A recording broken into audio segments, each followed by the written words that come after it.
اللہ ونستعینہ ونصلی ونسلم علی رسولہ الکریم۔ رسم المفتی کے قواعد میں جو کہ ایک اہم قاعدہ ہے وہ مفہوم سے متعلق ہے، اور اس قاعدہ کو علامہ شامی رحمہ اللہ نے عقود رسم المفتی میں ایک شعر میں ہی سمو دیا ہے اور اس کی تفصیل بیان کر دی ہے۔ وعمل بمفہوم روایات اتا ما لم یخالف لصریح ثبتا۔ اس سے متعلق انہوں نے یہ شعر عرض کی ہے کہ جو مفہوم مخالف ہے تو اس کے متعلق یعنی مفہوم مخالف پر جو عمل ہے وہ نصوص شرعیہ میں تو غیر معتبر ہوتا ہے، لیکن فقہ کی کتابوں کی عبارات میں اس کا اعتبار کیا جاتا ہے۔ لہٰذا کتب فقہ کی عبارات کا جو مفہوم مخالف بنتا ہو اس پر عمل کرنا درست ہوگا، لیکن اس کے لیے شرط کیا ہے؟ شرط یہ ہے کہ مفہوم مخالف دیگر صریح عبارات کے خلاف نہ ہو۔ اس کا مطلب کیا ہے؟ اس کا مطلب یہ ہے کہ جس معنی پر عبارت کے الفاظ میں سے کوئی لفظ دلالت کر رہا ہو اسے اس عبارت کا منطوق کہتے ہیں، اسے اس عبارت کا منطوق کہتے ہیں، اور جس معنی پر عبارت میں ذکر کردہ الفاظ کے علاوہ کوئی اور چیز دلالت کرے اس کا نام مفہوم رکھا جاتا ہے، اسے مفہوم کہا جاتا ہے۔ تو منطوق اور مفہوم ان دونوں کو سمجھنے کے بعد پھر یہ بات سمجھنے کی ہے کہ جو مفہوم ہے یعنی جس معنی پر عبارت میں ذکر کیے گئے الفاظ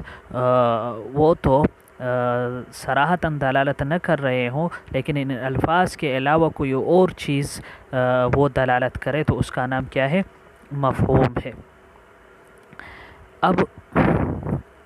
اس مفہوم کی دو قسمیں ہیں، ایک کو مفہوم موافق کہتے ہیں، یعنی نص کی عبارت میں جس حکم کو بیان کیا گیا ہے اسی حکم کو اس مسئلہ کے لیے ثابت کرنا جس سے عبارت میں خاموشی اختیار کر لی گئی ہے، اور یہ ثبوت صرف لغت کو سمجھنے سے ہی ہو جائے، یعنی اس کے ثبوت کے لیے کسی رائے اور اجتہاد کی ضرورت پیش نہ آئے۔ مثلا اللہ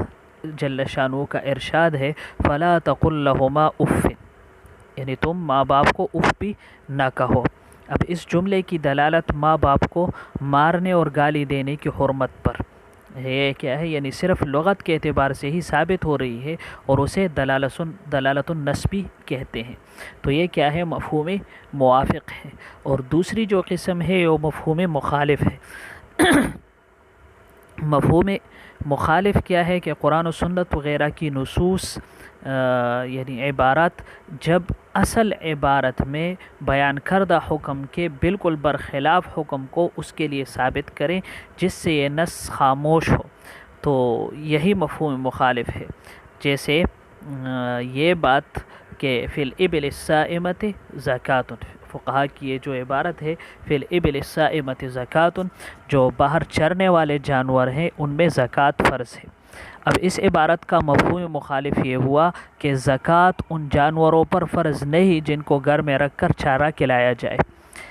ان کو گھر میں رکھ کر چارہ کھلایا جائے۔ تو یہ کیا ہے؟ مفہوم مخالف ہے کہ عبارت میں بیان کردہ حکم کے بالکل برخلاف حکم کو اس کے لیے ثابت کرے جس سے وہ نص کیا ہے؟ خاموش ہے۔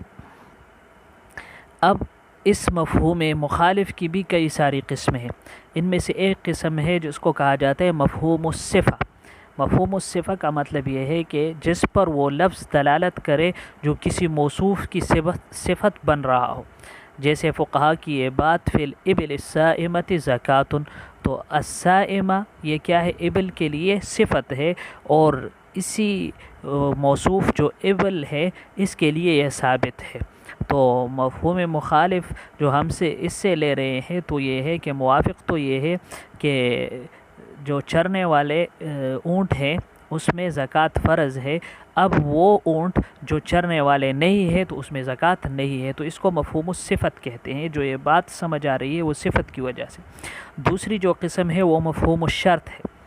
مفہوم الشرط کا مطلب یہ ہے کہ جو یہ بتائے کہ جب شرط نہیں پائی گئی تو حکم بھی نہیں پایا جائے گا، جیسے اللہ جل شانہ کا ارشاد ہے وَإِن كُنَّ أُولَاتُ حَمْلٍ فَأَنفِقُوا عَلَيْهِنَّ حَتَّى يَضَعْنَ حَمْلَهُنَّ، اگر وہ حاملہ ہو تو ان کو اس وقت تک نفقہ دیتے رہو جب تک وہ اپنے پیٹ کا بچہ جن لے۔ اب اس آیت کا مفہوم مخالف کیا ہے؟ وہ یہ ہے کہ وہ مطلقہ بائنہ جو حاملہ نہ ہو اس کے لیے نفقہ دینا شوہر پر لازم نہیں ہے، اس لیے کہ جو شرط وہاں پر ذکر کی گئی ہے وہ حمل ہے۔ اب جہاں پر یہ شرط پائی جائے گی وہاں تو نفقہ ثابت ہوگا، اور جہاں پر شرط نہیں پائی جائے گی تو وہاں پر ثابت نہیں ہوگا۔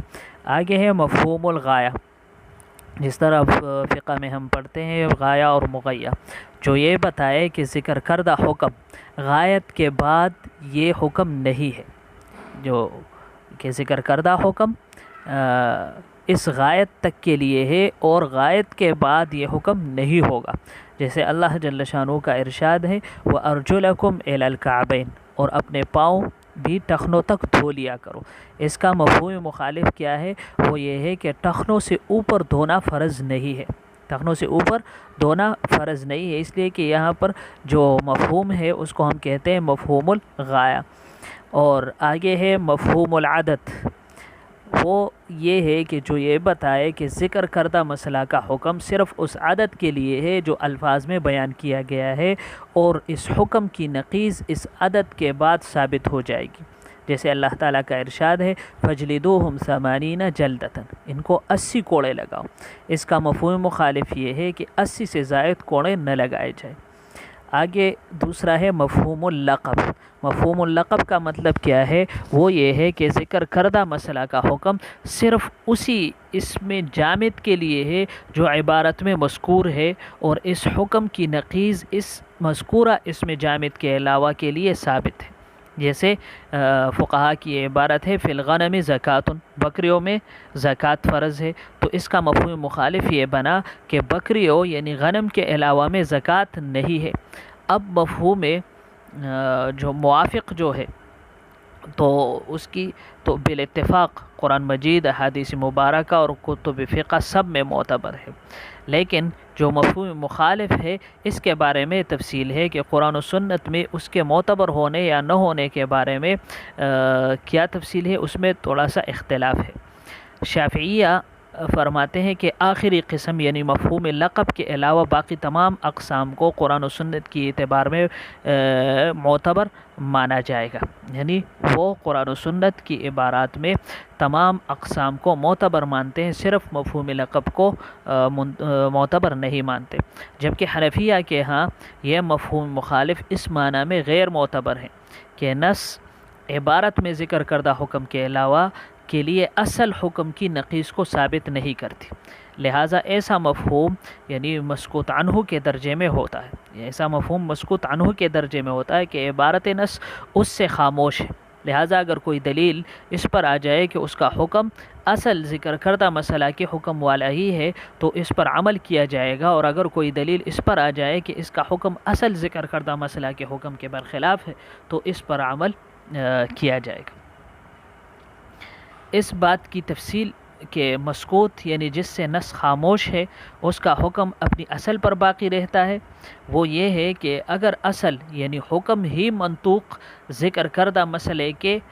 برخلاف ہو تو مسکوت یعنی غیر ذکر کردہ مسئلہ سے اس حکم کا ختم ہونا ثابت ہو جائے گا۔ یہ اس لیے نہیں کہ حنفیہ کے ہاں مفہوم مخالف معتبر ہے، بلکہ اس لیے کہ مسکوت اپنی اصل پر ہی باقی ہے، کہ مسکوت اپنی اصل پر بھی ہی باقی ہے۔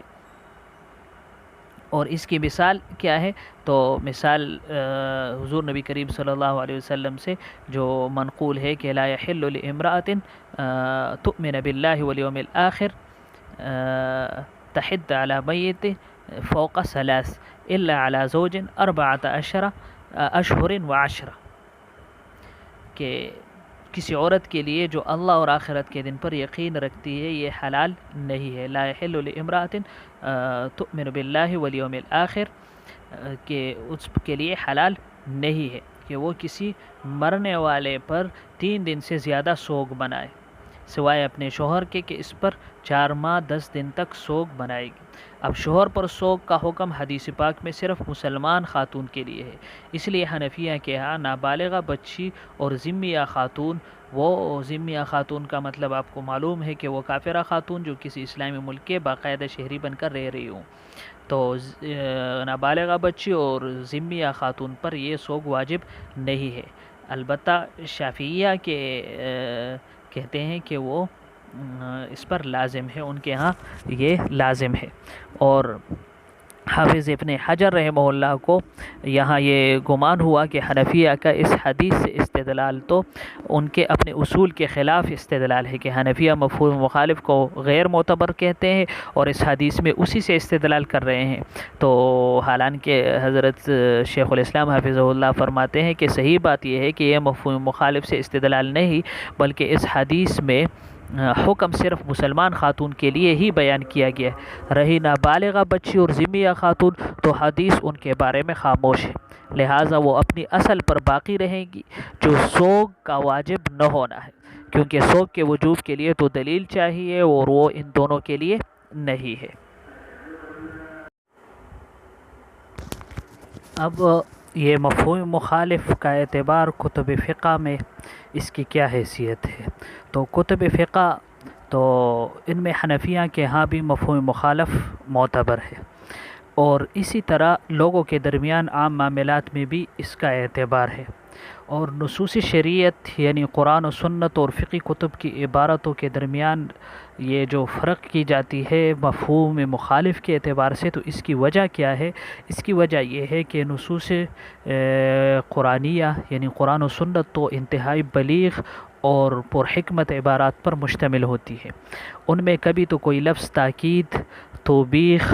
اور وعظ و نصیحت کے لیے بھی ذکر کر دیا جاتا ہے، اور وہ اپنے سے پہلے حکم کے لیے بطور قید کے نہیں ہوتا، جیسے اللہ تعالیٰ کا ارشاد ہے وَلَا تَشْتَرُوا بِآيَاتِي ثَمَنًا قَلِيلًا، اور تم میری آیات کو معمولی سی قیمت لے کر نہ بیچو۔ اب یہاں پر جو قلیلہ ہے یعنی تھوڑے کے لفظ کا اضافہ اس کام کی برائی کے اظہار کے لیے ہے، اور اس سے یہ نہیں پتہ چلتا کہ اللہ تعالیٰ کے احکامات کو زیادہ قیمت کے بدلے بیچنا جائز ہے۔ اسی طرح قرآن پاک میں ہے لا تأکلوا الربا اضعافا مضاعفا، جو سورہ آل عمران کی آیت ہے، یعنی کئی گنا بڑھا چڑھا کر سود مت کھاؤ۔ اب اس آیت کا مطلب یہ نہیں ہے کہ اگر ربا اصل رقم سے دگنا نہ ہو تو وہ جائز ہے۔ ہاں کتب فقہ تو ان کا مقصد ہی احکام کو قرآنی طریقے پر مدون کرنا ہوتا ہے، اور ان کتب میں تاکید و ترشنی وغیرہ نہیں ہوتی، لہٰذا ان کتب میں مفہوم مخالف کا اعتبار کیا جانا یہ ضروری ہے، اور جو حکم اس مفہوم مخالف سے ثابت ہوگا اسے لیا جائے گا۔ البتہ اگر یہ مفہوم مخالف کسی دوسرے عبارت میں واضح طور پر ذکر کردہ حکم کے خلاف ہو تو پھر اس کا اعتبار نہیں کیا جائے گا، اور یہی مطلب ہے علامہ شامی رحمہ اللہ کے اس شعر کا وعمل بمفہوم روایات اتا ما لم یخالف لصریح ثبتا، اور یہ مفہوم مخالف کا کتب فقہ میں اعتبار کرنا اور قرآن و سنت میں اس کا اعتبار نہ کرنا، اس سے بہت سارے مفاسد پیدا ہو جاتے ہیں، جس طرح یہ لا تأکلوا الربا اضعافا مضاعفا، تو بعض لوگوں نے اس سے استدلال کیا ہے، جن لوگوں نے صرف قرآن کا لفظی ترجمہ پڑھا ہے تو انہوں نے یہ ذکر کیا ہے کہ یہ تو دگنا یا بڑھا چڑھا کر کئی گنا زیادہ ہوگا تو پھر ناجائز ہے، ورنہ یہ جو آج کل لیا جاتا ہے مصرفی سود اور یہ ضرورت کے لیے وغیرہ لیا جاتا ہے، تو وہ کہتے ہیں کہ نہیں یہ جائز ہے، یہ سود کے حکم میں نہیں آتا۔ جس طرح بعض یورپ کے بھی قوانین میں بھی ہے، وہاں کے ممالک میں جو بینکوں کا جو سود ہوتا ہے تو وہ اس پر یہ جو انٹرسٹ ریٹ وغیرہ ہے تو بہت کم 1%، 2%، 3% یہ مقرر کرتے ہیں، تو یہ کہتے ہیں یہ تو اضعاف مضاعفہ نہیں ہے، اور قرآن میں جو منع ہے یہ اضعاف مضاعفہ ہے، تو اسی وجہ سے